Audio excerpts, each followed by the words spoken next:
Hi everyone, welcome back to the Property Finance Podcast. And today I want to talk about exit engineering because realistically, if you only have a plan A, then actually you don't have an exit, you have hope. And unfortunately, hope does not repay a bridge or a development loan. So I want to talk about how you can start to engineer your exits to make sure that actually when it comes to taking a bridge or a development loan, you have an exit and not a gamble. So this is kind of talking about why the exits fail and maybe some of the things that you can put in place. So we've done loads of podcasts about this previously. This is kind of bringing everything together, if you like, into one, just to kind of give you a bit of a one-stop shop for what you need to be thinking about. So the first thing is, why do exits fail? So, there's a lot of different things. COVID, Liz Truss, interest rate increases. They were some of the more recent ones. Ukraine war. You've got, at the point of recording this, Donald Trump is nicking Venezuela and Colombia and God knows where else. So again, that will probably have an impact somewhere down the line. So the first thing is kind of market volatility, if you like, if I was going to summarize those bits. So you've got that, you've got criteria changes. So for example, as interest rates went up, obviously lenders' criteria changed. It changed what they were willing to lend, the multipliers, everything else, and obviously then affected buy-to-let exits. You've got maybe timescales slipping. So for example, you may have an exit lined up, but actually your timescales slip and actually, realistically, you then can't hit what you want to hit. Sales periods are a lot longer than people care to admit, I think. And I think there's a naivety almost in new developers, new investors, that they think that they're just going to put something onto the market and it's just going to sell instantaneously. And as we've seen over the last 4, 5, maybe even 6 years, that hasn't been the case. And sales periods are most definitely taking longer than any of us would like. And people really do underestimate the admin friction, I'll call it. So this is the friction caused by actually just day-to-day admin. So trying to do your drawdowns, if you have a couple of drawdowns that are delayed, again, that can have a massive knock-on effect. The admin involved in doing the refinance, again, massive delays. If you then look at the admin friction that's caused by trying to sell the properties, getting warranties in place, trying to get all of your building control certificates done. It's even utilities, for example. That's a massive delay caused there potentially. So that's where a lot of exits begin to fail, is that many people plan for perfection, and very, very quickly things are not perfect by any stretch of the imagination. So exit number one is refinance, because a lot of people, they want to build up portfolios, and being able to build, refurb, refinance, it's just a much quicker way than saving money, going and doing one buy-to-let, saving money, doing one buy-to-let, saving money, doing one. They want to just be able to expand quickly. So exit number one is kind of always that refinancing method, and very vanilla, just buy-to-let mortgages. And some of the things to keep an eye out for, obviously, is things like your stress testing. So for your rental coverage, a lot of people will go into new builds thinking, oh yeah, it'll be absolutely fine. Thinking, oh yeah, I've got great GDVs, great rental income, everything else, but forgetting to stress test actually the rental income versus GDV. So how it normally works is, at the moment, at the point of recording this, most lenders are stress testing at probably anywhere between 3.5% and 5% per annum. And what they'll do is, limited company, it's at 125%. So that means that your rental income needs to be 125% of your interest-only payments, because most people are going on interest-only. Obviously, if you bring capital into that as well, whole different conversation. And then if you're doing it in your personal name, it needs to be 145%. So when you're doing your stress testing, you work out 75, because most people are on 75% loan to value.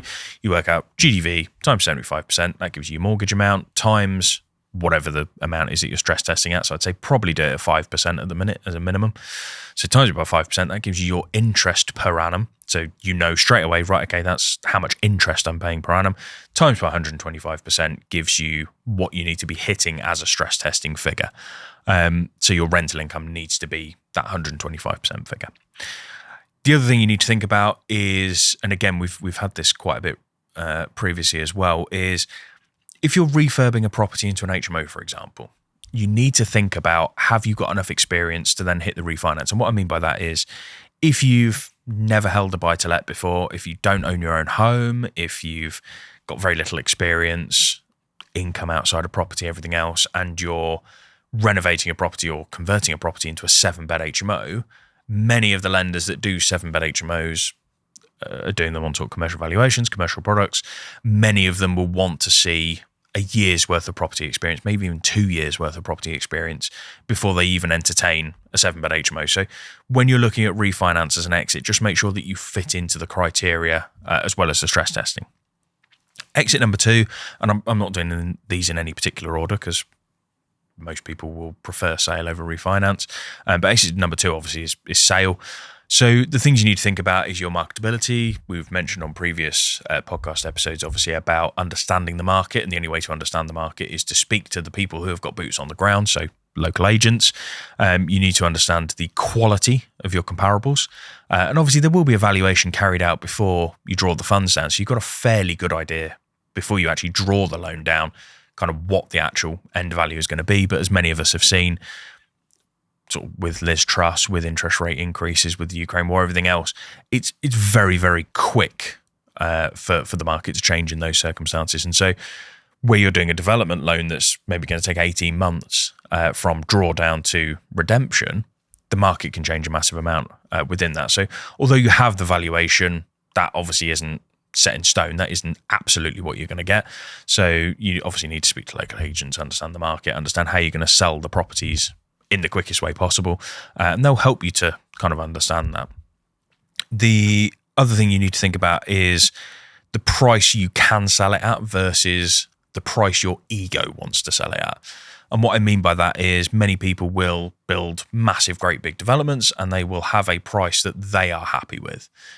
And it can be very easy to get locked in, and agents are very good at feeding that ego, I find. There will be a price where the agent says, oh, yeah, of course you can achieve that. And it'll be God knows how much higher than what you actually can achieve. And it will feed that ego of, oh, well, the agent's told me I can get that. Of course I can get that. And we see it with vendors a lot as well. There'll be a plot of land and the agent will say, oh, well, you can get that. And they'll build in hope value and everything else.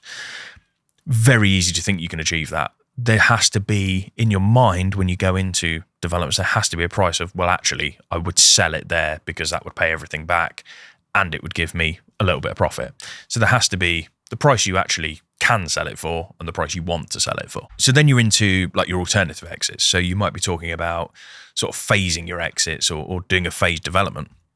So for example, you might be doing a development of 10 units. You might say, well, actually, I'm going to finance the first 4, build, sell, and then the profits I get from the sale of those 4, I'm then going to use to fund the second phase.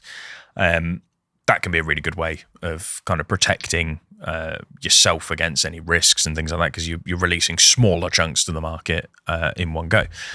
The other thing you could do as well is potentially you then do a bit of refinance and sale. So if you build 10 units, you might say, well, I'm going to refinance 5, I'm going to sell 5. That's something else that a lot of people do.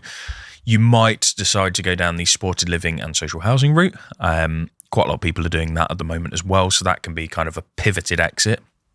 Although I would say if you're going to look at that, you probably want to set it up sooner rather than later because the leases can take some time to put in place. So that would probably be more of a pre-planned exit than an emergency exit, I think. But yeah, changing strategy is kind of an exit in itself as well. And then the last thing is kind of selling to social housing as well, because the other thing as well is that it isn't just a thing of renting to social housing. You could actually sell to social housing as well. And some of these providers, we had a development where the developer sold 21 units to a social housing provider, and they then got the build contract to build them out as well. So they sort of sold them, got it all forward funded, they did the build and everything else. Completely different strategy, but could be something that's worth thinking about as well. So there's sort of some of the exit strategies you can have in place. Obviously, some of the questions to ask yourself when you first start off, I guess, is what do I do if my valuation is 10% lower? What do I do if my valuation is 10% higher? Because the other thing as well is that exits don't have to pivot just because of a negative. There could be a positive as well. So it could be that actually your GDV's gone up and all of a sudden you think, well, actually I was going to refinance these. I'm probably better off selling them now. So there could be a positive spin to it as well.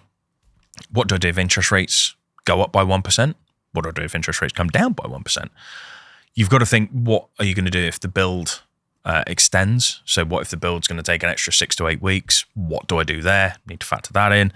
And then you also need to think about what you're going to do if sales take longer as well. And that's where, and this is an episode I would definitely recommend going back to, is the episode around development exit as well.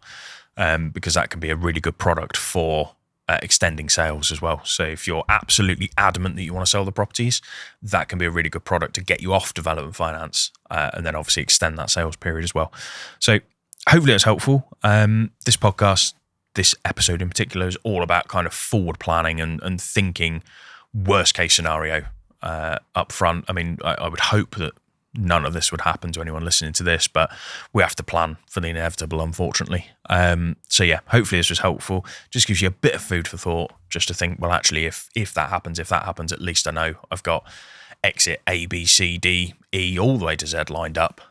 Because yeah, it's always better to have multiple exits rather than taking that gamble, especially when it comes to bridging and development finance, where it is that slightly more expensive finance. But hopefully that's helpful.